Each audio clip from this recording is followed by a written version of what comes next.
Assalamualaikum warahmatullahi wabarakatuh. Halo sahabat semuanya. Hari ini kita akan mengenal tentang situs Astana Gede Kawali.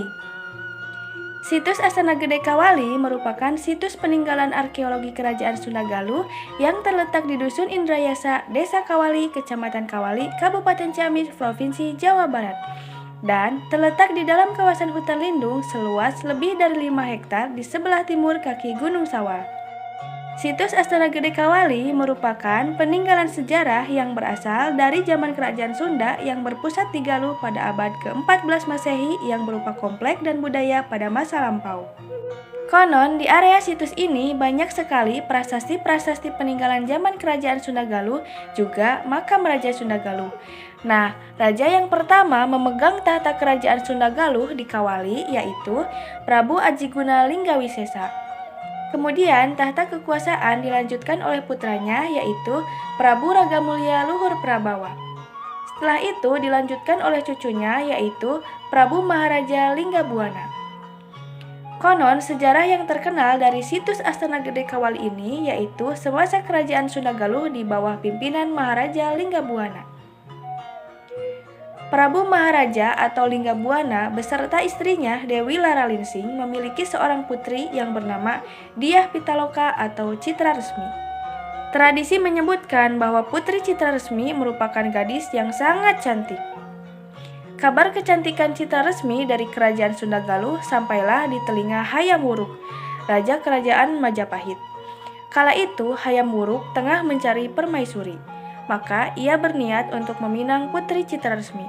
Namun, keinginan itu kurang disetujui oleh patih Kerajaan Majapahit, yaitu Gajah Mada.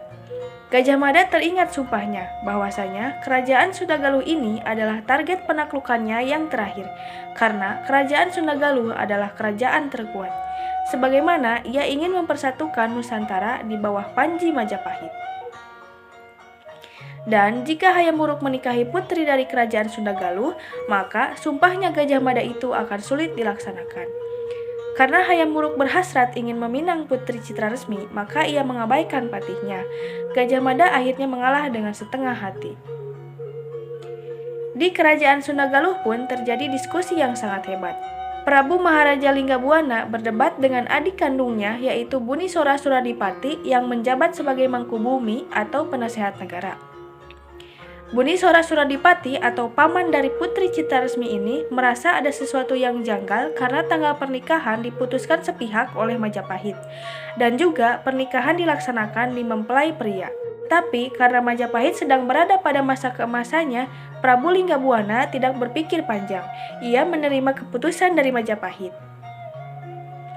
Putri Citra Resmi juga sangat patuh. Apapun keputusan ayah dan pamannya, ia menerimanya. Pada akhirnya, pinangan dari Raja Hayam Wuruk pun diterima.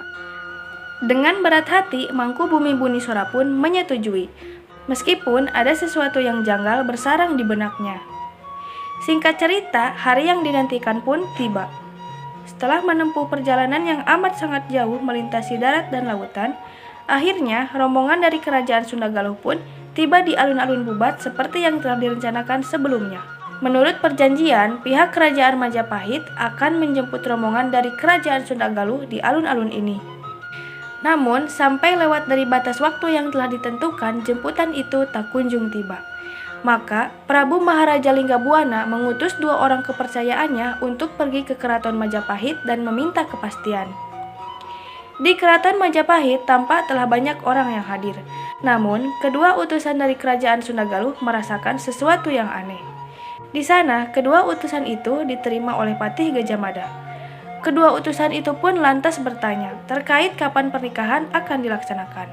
Tetapi Gajah Mada justru berkata bahwa hari ini adalah hari penyerahan upeti. Semua raja yang hari ini datang adalah raja-raja yang takluk kepada kekuasaan Majapahit, dan mereka harus menyerahkan upeti sebagai tanda takluk mereka. Mendengar hal tersebut, kedua utusan itu pun terperanjat dan merasa tertipu oleh Majapahit. Gajah Mada pun menjelaskan bahwa pernikahan akan tetap dilaksanakan dengan permintaan bahwasanya Putri Citra Resmi harus diserahkan kepada Kerajaan Majapahit sebagai upeti, baru pernikahan itu dapat dilaksanakan. Kerajaan Sunda Galuh tidak menerima karena itu di luar perjanjian. dan tidak ingin menyerahkan Putri Citaresmi sebagai upeti. Kerajaan Sunda Galuh pun memilih untuk berperang daripada harus menyerahkan Putri Citaresmi sebagai upeti. Karena menurut Kerajaan Sunda Galuh, mati lebih terhormat daripada harus takluk kepada Kerajaan Majapahit. Tak lama kemudian, pasukan perang Majapahit datang mengepung alun-alun Bubat dari segala penjuru. Majapahit mengerahkan semua pasukannya yang berjumlah ribuan orang yang dipimpin oleh Patih Gajah Mada. Sementara itu, pasukan Kerajaan Sunda Galuh tak lebih dari 100 orang yang terdiri dari para pengagung dan dayang-dayang istana. Mereka sama sekali tak mempunyai persiapan apapun untuk menghadapi perang ini. Meskipun demikian, pasukan Kerajaan Sunda Galuh tak gentar sedikit pun dalam menghadapi perang itu. Mereka telah bertekad untuk membela tanah air mereka sampai titik darah penghabisan. Perang telah berkecamuk di Palagan Bubat. Satu persatu, pasukan Sunda Galuh rubuh. Hingga sampai suatu ketika Prabu Linggabuana terkena tebasan pedang Gajah Mada dan akhirnya gugur. Dewi Laralinsing pun demikian, yang tertusuk tombak pasukan Majapahit. Akhirnya gugurlah semua pasukan Kerajaan Sunda Galuh, kecuali Putri Citaresmi yang dibiarkan tetap hidup. Melihat ibu dan ayahnya gugur, Putri Citaresmi lantas menghampiri keduanya. Dipeluknya kedua orang yang disayanginya itu. Ia menjerit sekuat tenaga, lantas ia menatap wajah Gajah Mada dengan tatapan penuh amarah. Di hadapannya, ia berkata sambil memegang erat patrem di tangan kanannya, "Darah, tak rela ku berikan setetes pun darah ini untuk Majapahit. Daripada harus menjadi upeti, mati jauh lebih terhormat bagiku, demi harga diri negeri Sunda." Putri Citaresmi pun menancapkan patrem peraknya menembus dada hingga ke jantungnya, dan ia pun gugur ketika darahnya memancar keluar dan mengeluarkan bau yang wangi semerbak. Nah, dari kisah ini, di Astana Gede Kawali terdapat batu-batu tempat disemayamkannya para tokoh tadi. Tapi sebelum masuk, yuk kita sisihkan sebagian uang kita untuk membayar tiket masuk ya teman-teman. Hanya cuma 3.000. Terus kalian jangan lupa mengisi daftar pengunjung. Nah, sebelum masuk ke astana lebih dalam, di sini terdapat papan informasi tentang peta astana gedenya. Sekarang, yuk kita lihat batu yang bernama Batu Pangentengan, Batu Panyandungan, dan Batu Panyandaan. Nah, yang ini merupakan Batu Pangentengan. Batu ini adalah tempat disemayamkannya Abu Jasad Dyah Pitaloka atau Putri Citaresmi. Kemudian di sini ada Batu Panyandungan atau disebut juga Prasasti Tiga Kawali yang bertuliskan Sang Hyang Linggahian. Ini merupakan tempat disemayamkannya Abu Jasad Prabu Maharaja Linggabuana atau ayah dari Putri Citaresmi. Batu ini disebut prasasti karena terdapat tulisan di belakang batunya. Kemudian Batu Panyandaan atau disebut juga Prasasti Keempat Kawali yang bertuliskan Sang Hyang Linggabinba.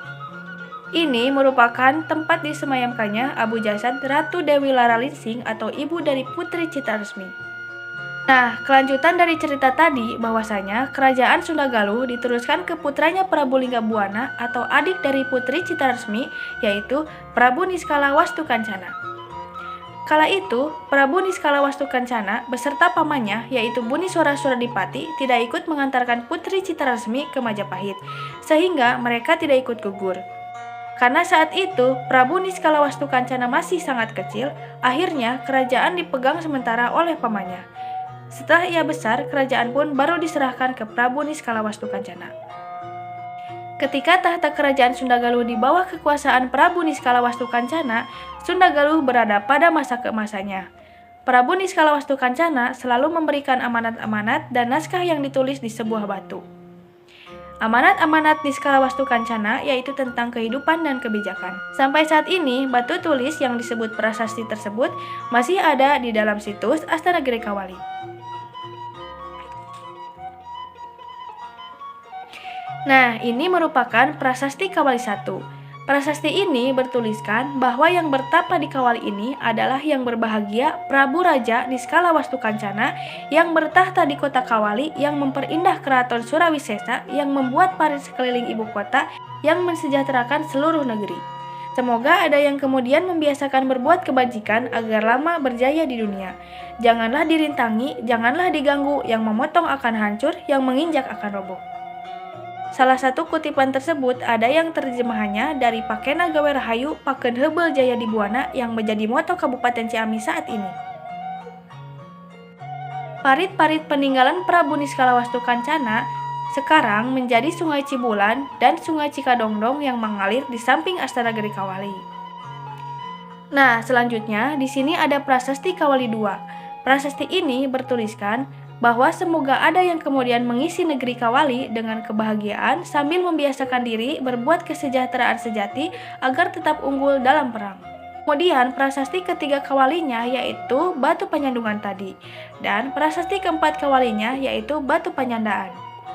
Nah, selanjutnya ini merupakan prasasti 5 Kawali atau disebut sebagai batu tapak atau kolenjer. Terdapat 45 kotak beserta puluhan titik-titik lobang berfungsi sebagai kalender penentu hari yang baik. Tapak kaki dan tangan ini yaitu milik Mahaprabu Niskalawastu Kancana. Di sebelah kiri batu tersebut terdapat tulisan Anana yang berarti sendiri. Selanjutnya, ini merupakan prasasti ke-6 Kawali. Prasasti ini yang paling baru ditemukan, yaitu pada tanggal 3 Oktober 1995. Prasasti ini bertuliskan, peninggalan dari rasa yang ada yang menghuni kota ini jangan berjudi bisa sengsara. Kemudian, ini namanya Batu Palinggi atau Batu Penobatan Kerajaan. Raja terakhir yang dinobatkan di sini yaitu Prabu Siliwangi atau Jaya Dewata yang merupakan cucu Niskalawastu Kancana.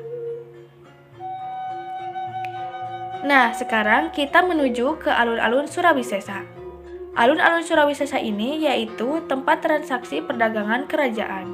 Dulunya, tempat ini sangat luas seperti lapangan bola. Setelah itu, kita menuju ke Cikawali, yaitu tempat pemandian keluarga kerajaan. Nah, sekarang diperuntukkan kalau kita mau berziarah, dianjurkan kita bersih-bersih dulu di sini. Contohnya, mandi atau wudhu. Nah, kelanjutan cerita tadi bahwasanya kerajaan Sunda Galuh diteruskan ke putranya Niskalawastu Kancana, yaitu Dewa Niskala dan Susuk Tunggal. Kerajaan Sunda Galuh terpecah menjadi dua, yaitu Galuh Pakuan yang dipimpin oleh Dewa Niskala yang masih berpusat di Kawali, dan Sunda Pakuan yang dipimpin oleh Susuk Tunggal yang berpusat di Bekasi. Setelah itu, kerajaan Sunda Galuh diteruskan oleh putranya Dewa Niskala yaitu Jaya Dewata, yang terkenal dengan nama Prabu Siliwangi, dan kala itu dua kerajaan tersebut bersatu kembali. Setelah bersatu, pusat kerajaan dipindahkan ke Bogor, dan menjadi Pajajaran. Maka dari kejadian itu, Kawali mengalami kekosongan kerajaan. Selama kekosongan itu, masuklah Pangeran Usman dari Kesultanan Cirebon. Pangeran Usman adalah murid Sunan Gunung Jati, dan Sunan Gunung Jati sendiri merupakan cucu dari Prabu Siliwangi. Pangeran Usman ini ditugaskan untuk menyebarkan agama Islam di Kawali, karena selama kekosongan tersebut, Kawali dipergunakan untuk pemujaan kepada raja-raja terdahulu. Nah, ini merupakan makam dari Pangeran Usman. Konon katanya makam ini sangat besar karena sebagai simbol bahwasanya Pangeran Usman sangat besar pengaruhnya, bukan karena besar dirinya. Nah, selanjutnya ini merupakan makam dalam Adipati Singacala. Adipati Singacala juga merupakan utusan Kesultanan Cirebon yang membantu menyebarkan agama Islam dan menikahi putri dari Pangeran Usman yaitu Anjung Sari. Nah, teman-teman, mungkin itu sejarah tentang situs Astana Gede Kawali. Terlepas dari itu semua, di situs Astana Gede Kawali juga terdapat makam-makam kuncen terdahulu seperti makam Anggadireja, Kuncen Yuda Praja, dan Dharma Wulan. Kemudian ada juga tempat ekskavasi atau penggalian-penggalian yang bertujuan apakah masih ada penemuan prasasti atau peninggalan kerajaan terdahulu. Nah, mungkin itu sekilas tentang kerajaan Sunda Galuh yang berada di Kawali. Mohon maaf apabila terdapat kata-kata yang kurang berkenan, dan cerita ini saya ambil berdasarkan wawancara di lapangan. Terima kasih teman-teman yang sudah menonton. Wassalamualaikum warahmatullahi wabarakatuh.